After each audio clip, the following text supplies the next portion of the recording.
Hello, everybody. I get the chance to introduce the speaker this afternoon.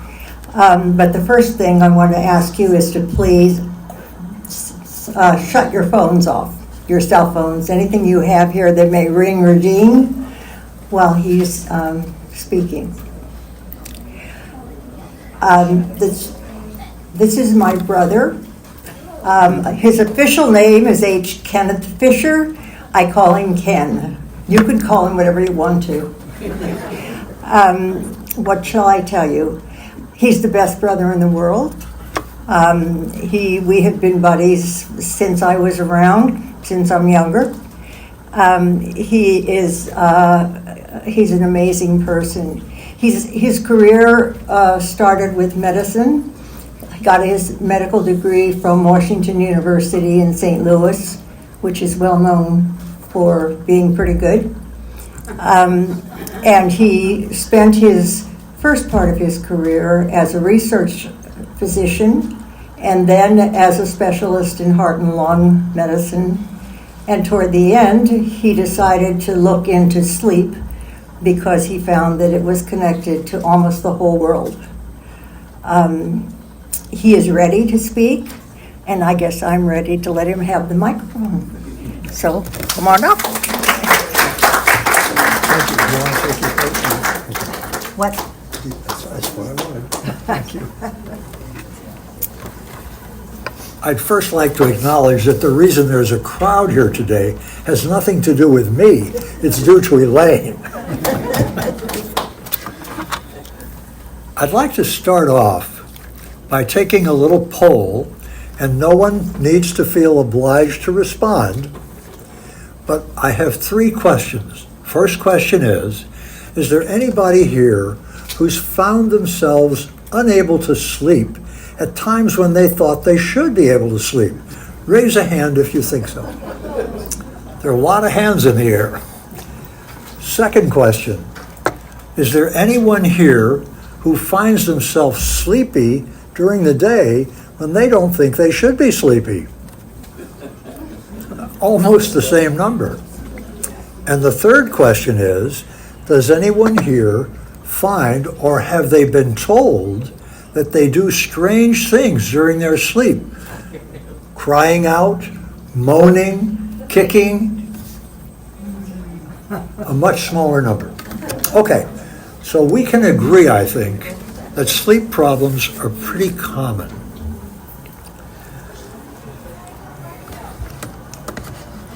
Bear with me while I try to make sure I can adjust the flying controls here. I'm just going to move the mic a drop closer to you.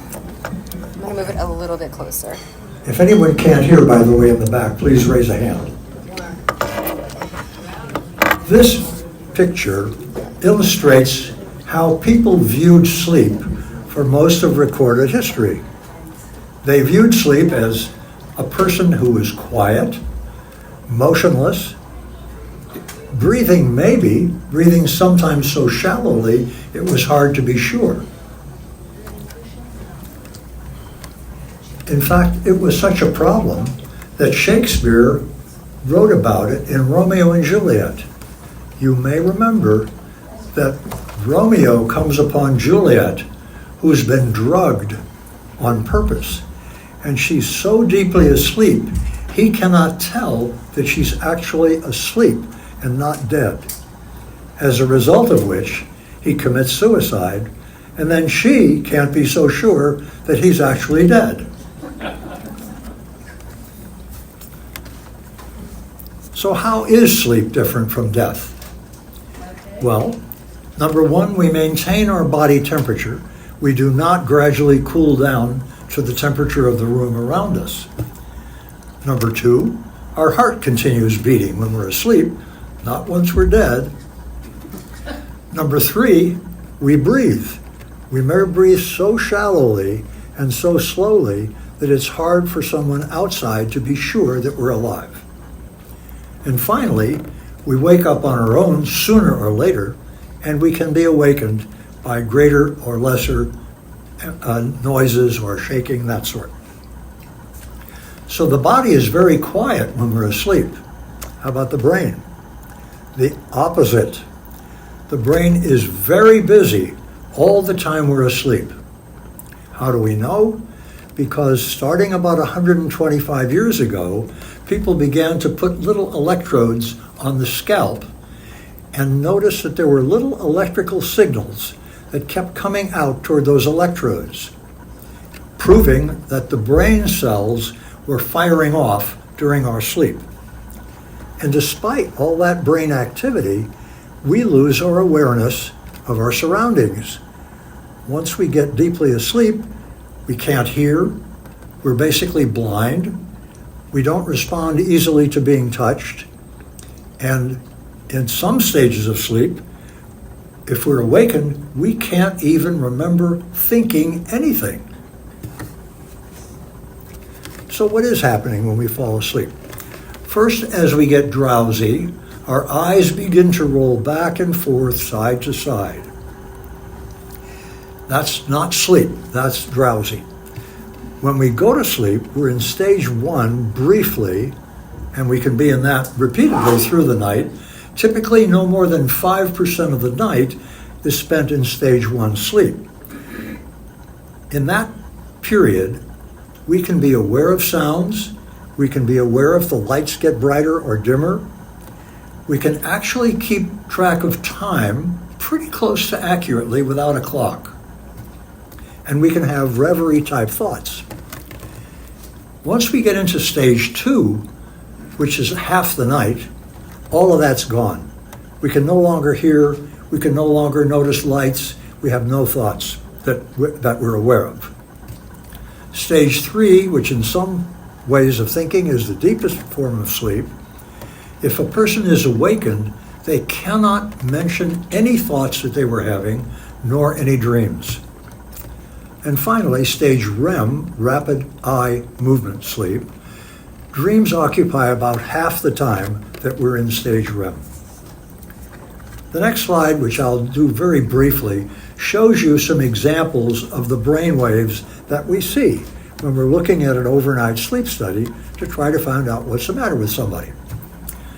The top line is the awake, and what you see there is very rapid, low voltage, that is short, not tall, short electrical discharges. They're chaotic. We can't predict when the next one's going to occur.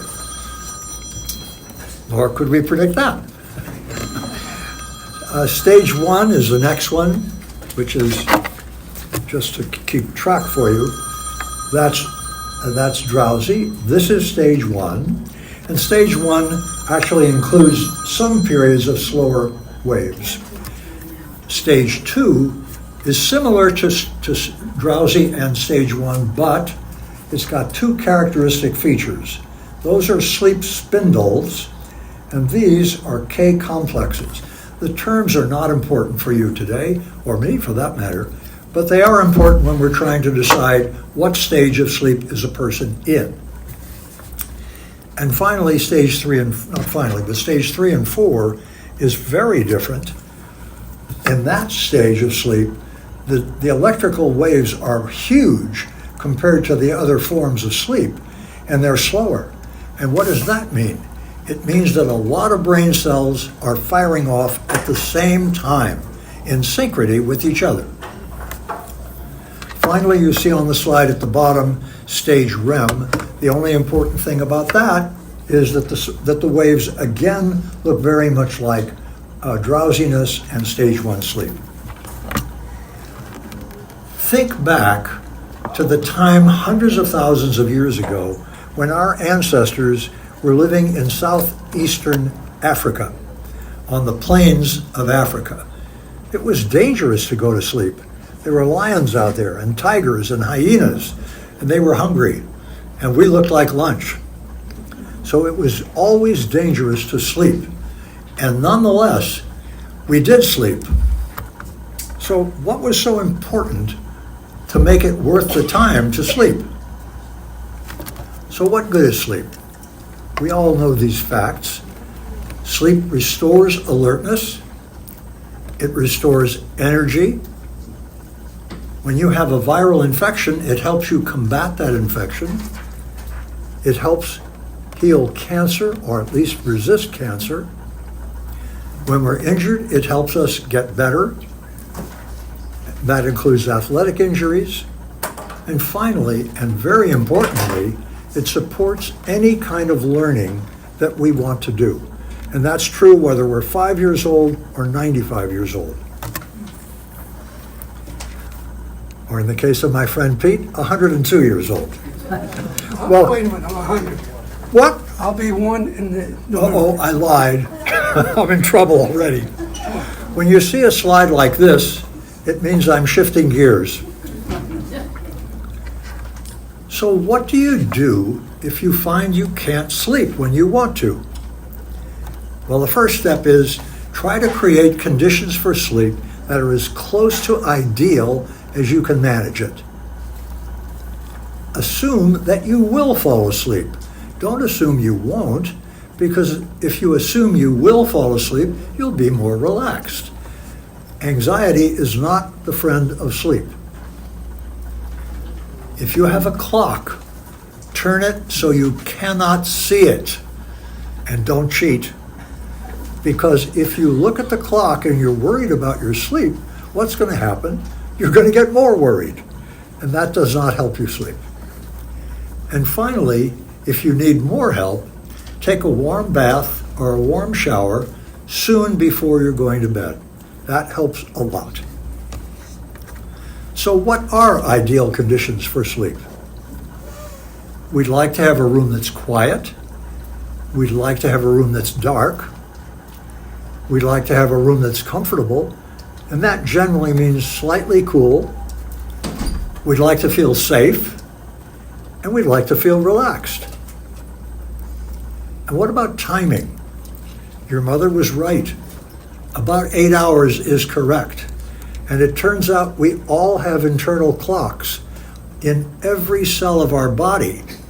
And once we get on a regular sleep schedule, those clocks will wake us up at the usual time in the morning or just before it, and they'll make us very sleepy at the usual lights out time. So take advantage of that set of clocks you've got, and you'll find you sleep very, very easily. Oops, another shifting of gears. So what do you do if you're sleepier than you think you should be? And many of us are, as we saw in the little poll we took. The first question is, do you have enough time in bed for sleep? As your mom said, most of us need about 8 hours.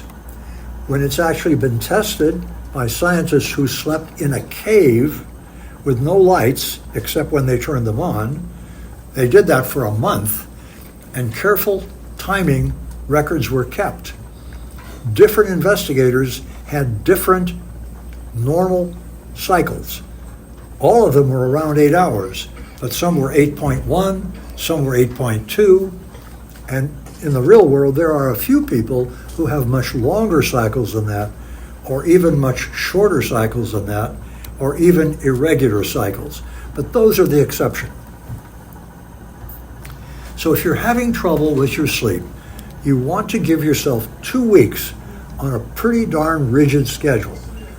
Pick out the time in the morning when the earliest you have to get up for that first week, and make that the time you get up every day. So when do you turn out the lights? Well, you calculate backwards. Start off with 8 hours. So if you're going to get up at 7 in the morning, lights out at 11.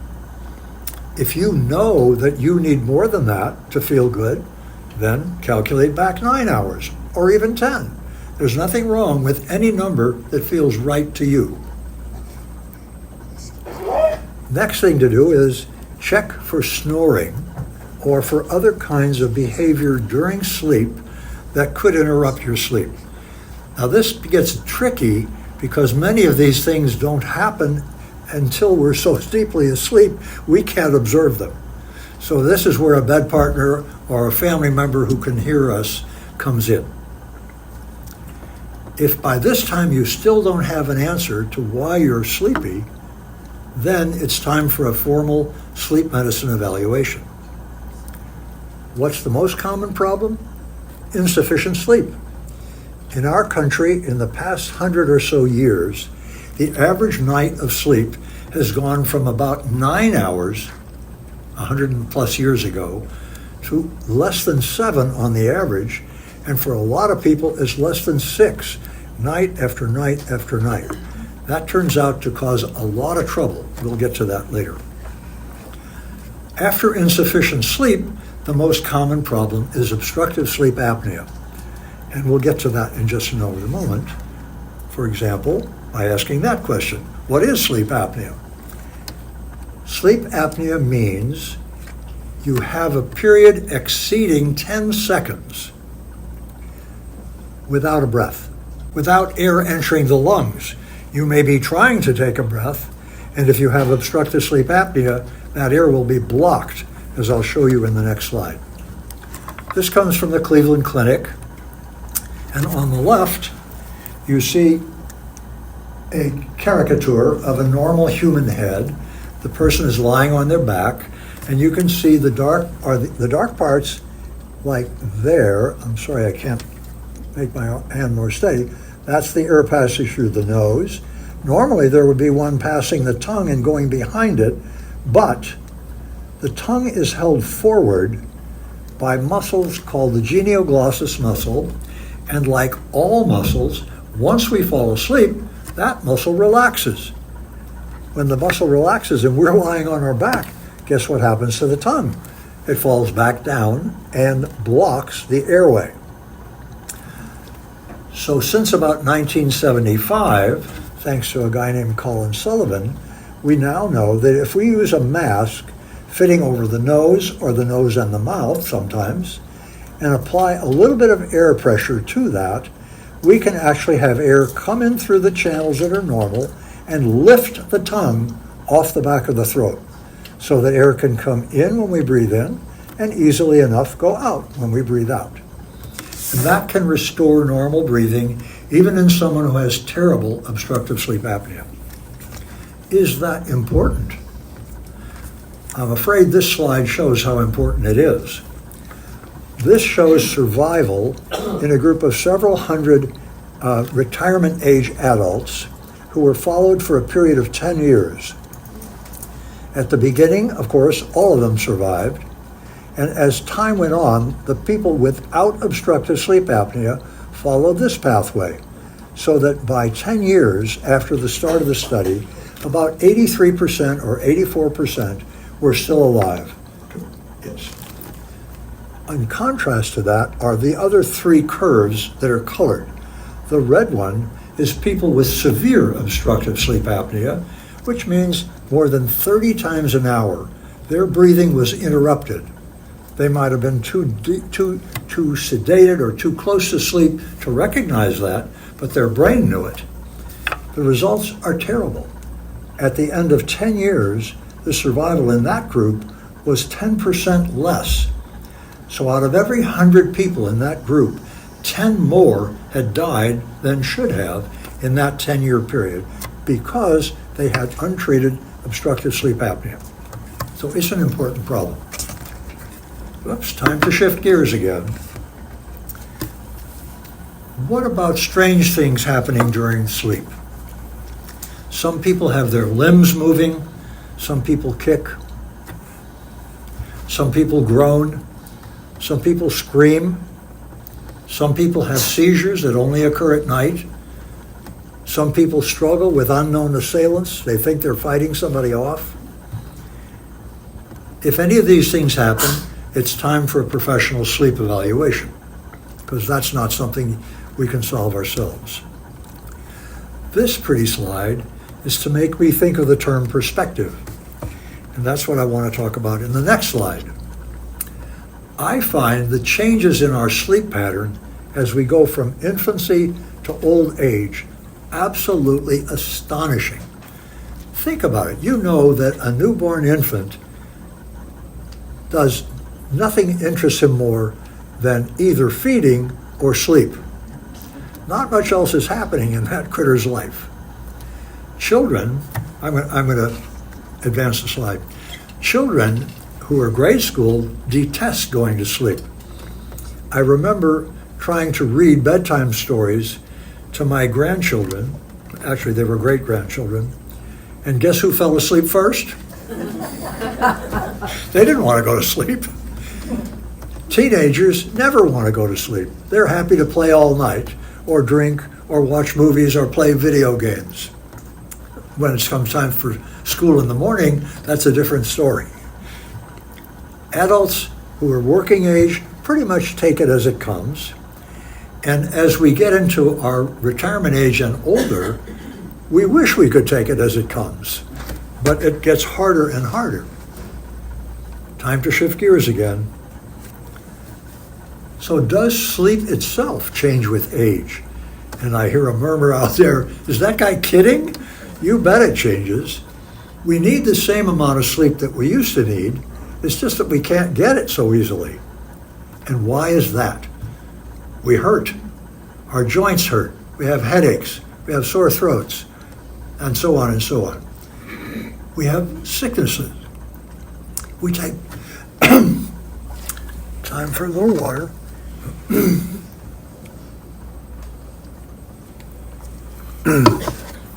We take, hopefully we'll get there. We take medicines that have side effects. We have worries, our own health, our family, our finances or theirs, and currently plenty of us worry about politics. Besides that, we have less control over our own personal environment. Shift gears again. How about sleep and learning? It turns out that sleep is absolutely crucial to any learning of any kind at any age. Sleep loss means attention loss. If we can't pay attention, we can't learn.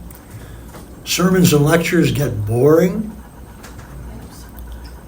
And adding to that is something we simply can't control. Slow wave sleep is crucial to new learning, but starting about age 30, we began to lose the ability to have slow wave sleep. By the time we're 70, it's pretty much forget it. There's a little left, but not much. That results in about half of our ability to learn, to retain new information overnight. We lose about half of that.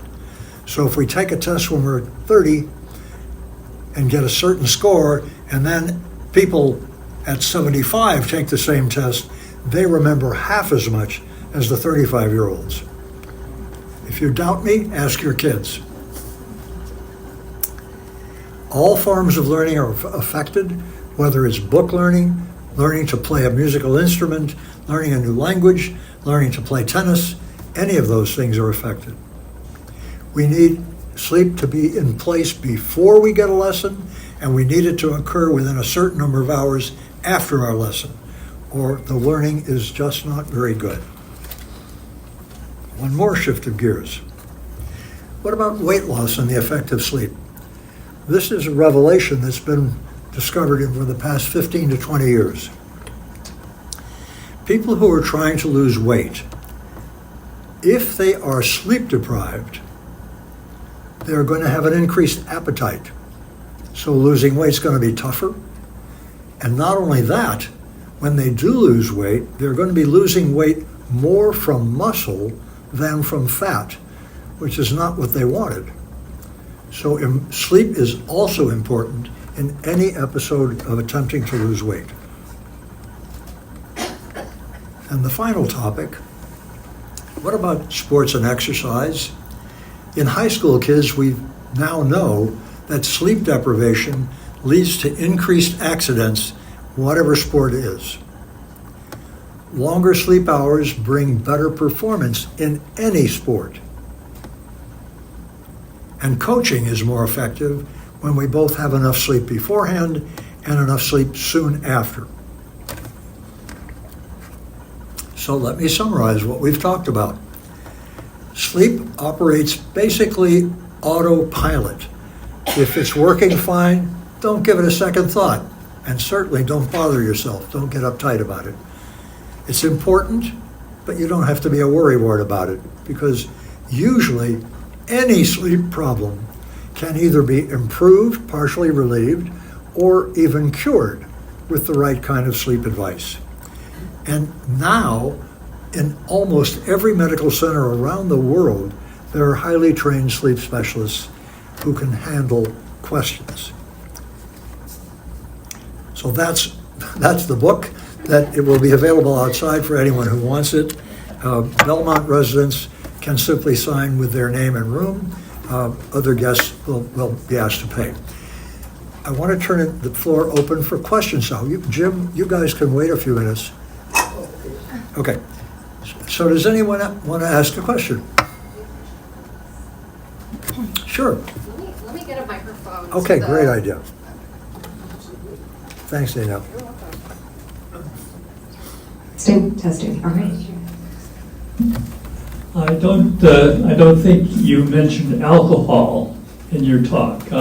Would modest use of alcohol be a good way to get sleep? Let me answer that by telling you a story from one of my patients.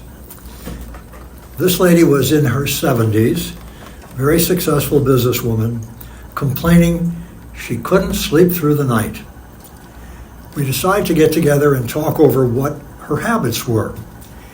And she mentioned that things had gotten a lot worse in the last few months. So I asked her about her habits, alcohol, cigarettes, coffee, blah, blah, blah. It turned out that she had started taking a nightcap of white wine a few months back to help her sleep. And indeed, it does that. Alcohol helps us fall asleep faster, but the liver metabolizes the alcohol over the next 3 to 4 hours, and the resulting chemicals, which are called aldehydes, wake us up. So sleeping through the night is not going to work well if we use alcohol as a soporific. There are much better ways to help ourselves fall asleep. I'm not recommending them for very much use, but an occasional use of a sleeping medicine is probably just fine. People who use a lot of sleep medicines in a year actually don't live as long as others, so it's probably not a great idea. Ralph? Same question about marijuana. Same question, but with marijuana. There are certain chemical versions of marijuana which do appear to be helpful in helping people fall asleep. I can't tell you for sure which chemical compounds are good, nor can I tell you what possible side effects they might have. But I know that there are many people who do use marijuana for that purpose. Okay. Oops. Yes. Why does sleep deprivation cause increased appetite? The answer to that is because of hormones. There are two sets of hormones called leptins and ghrelins. Ghrelins increase our appetite. Leptins make us feel satisfied when we have enough food in our stomach. If we don't sleep well, the release of those two hormone families during sleep is altered in such a way that we don't get as much leptin circulating in our blood, and therefore our appetite is not suppressed by our dinner. Normally, the way metabolism works when we're healthy and our sleep is working well, dinner is enough to keep us from getting hungry in the middle of the night. For some people, that's not true, and they may be suffering from not enough leptin, or the leptin may not be properly sensed by the body's receptors. Yes. I have heard that sleep is urgent in cases of where people have illnesses like Parkinson's. Can you please explain to me why? The short answer is no. I can't state specifically why with Parkinson's it's especially important. But in general, it's such a healing part of our life that any illness is probably better controlled when we have adequate sleep. There are many things that happen during sleep that help. regeneration of energy sources within the body, metabolic energy sources, relaxation of sore muscles, decreasing of inflammation. All of those things occur in many circumstances. And I'm sorry, but I don't have a specific answer regarding Parkinson's. I find that usually a small snack at bedtime helps me to go to sleep. Wow. Sorry. He's such a powerful voice. Yes. Was that the end? On that, please. Yeah. We sleep better when our blood sugar is adequately high.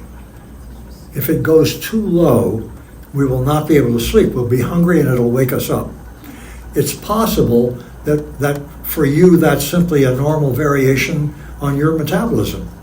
It's also possible that your blood sugar goes a little lower than the average person's, and so treating it at bedtime with a little bit of food or snack is helpful. I can tell you this, that the right kind of snack to take is one that includes some protein, because protein absorption is much slower than the absorption, for example, of sugar. So the effect will last longer through the night if you take a little bit of meat or a little bit of cheese or something else that contains protein in it.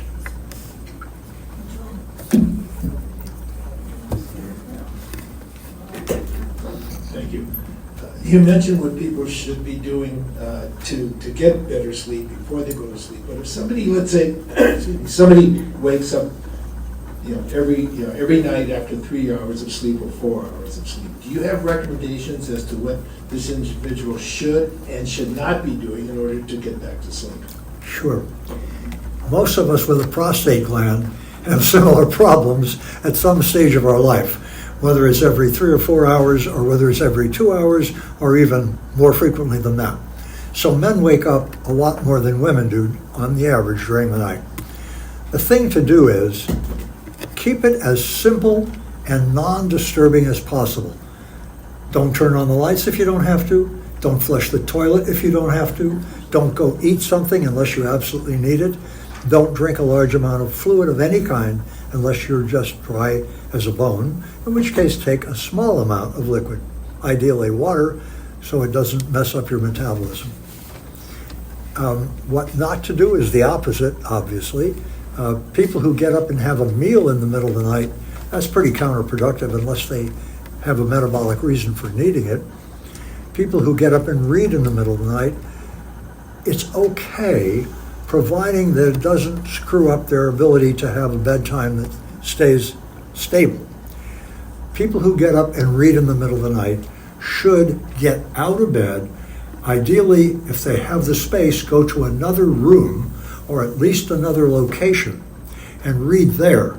Why? Because we're all like Pavlov's dogs.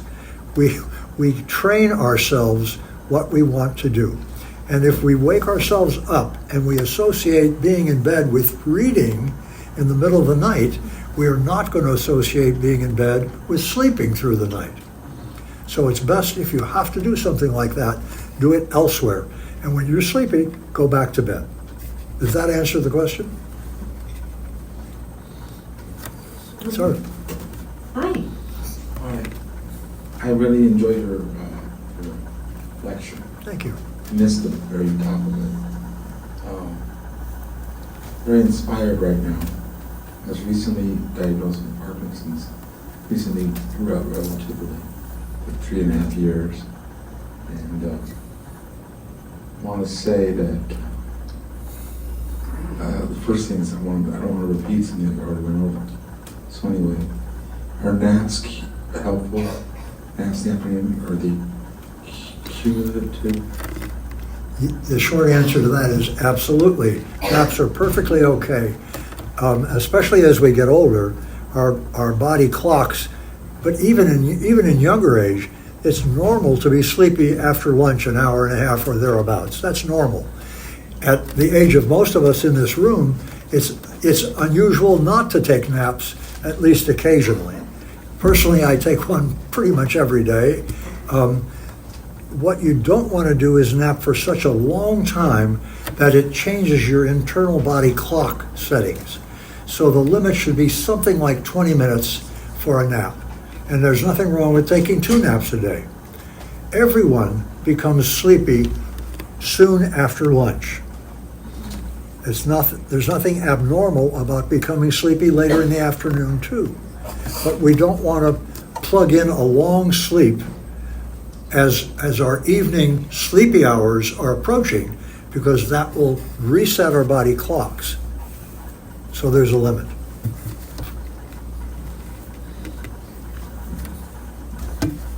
What medications do you recommend for sleep? The number of sleep medicines that have been used in this country has gone up by something like 9-fold in the last 40 or so years. There's one family of medicines that has the least effect on the least change, let me restate that, makes the fewest changes in the pattern of our sleep. Yeah, if you can't hear me in the back, please raise your hand. The medicines include Ambien, Sonata, and the third one is the one with the butterfly ads. Lunesta, thank you. Those 3 medicines have different timing where they work the best, so it's good to choose one with the help of a doctor or a pharmacist. Those do not alter the pattern of your sleep. Like all sleep medicines, they probably will cause you to become used to using them if you take them every night. I do not recommend doing that. I would recommend taking them every 3rd night, and if you do that, you'll have one night where you sleep with the medicine, one night where you know you have to put up with it, the next night, the 3rd night, you know, okay, I'm going to take it tomorrow. So that would be every 4th night. You can do it also every 3rd.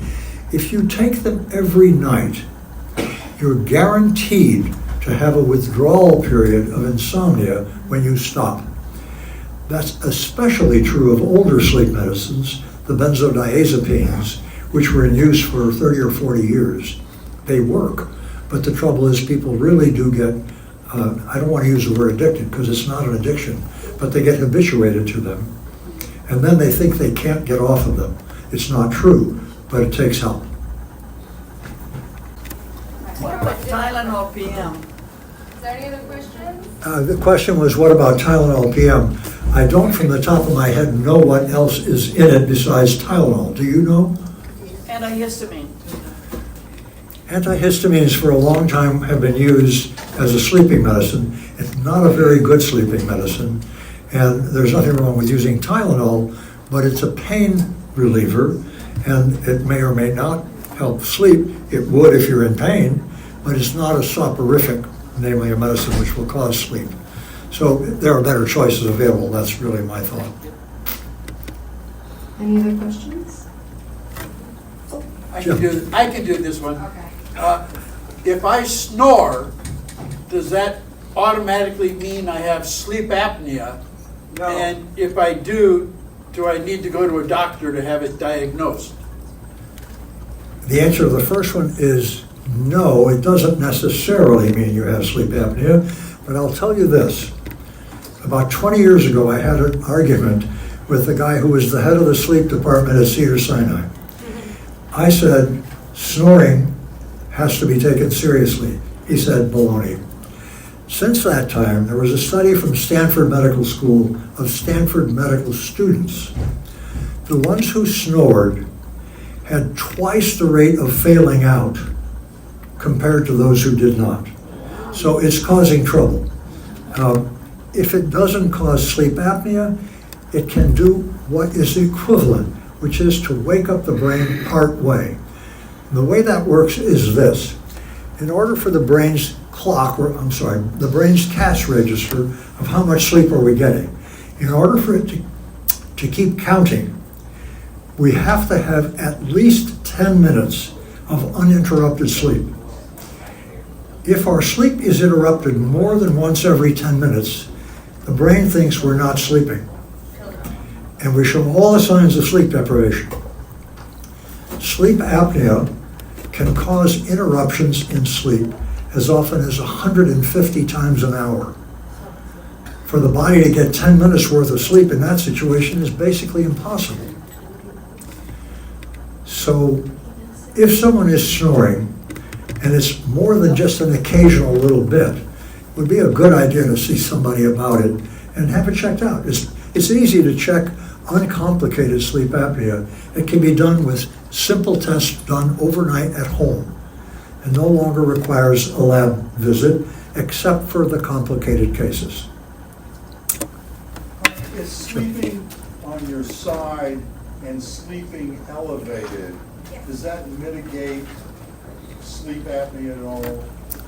Sleeping on the side for many people is sufficient to get rid of significant sleep apnea, obstructive sleep apnea. And that's because, as you may remember from the slide I showed, with the tongue dropping back in this position, the tongue no longer blocks if we're in this position or this position. So that alone may be enough for mild sleep apnea.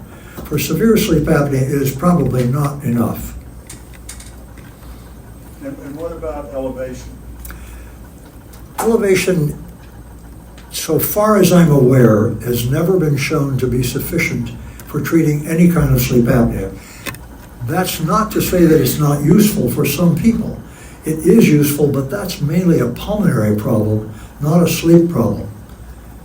Elevating the head of the bed changes the mechanics of breathing within the chest, and it can improve them a lot, but that's not because of a sleep issue.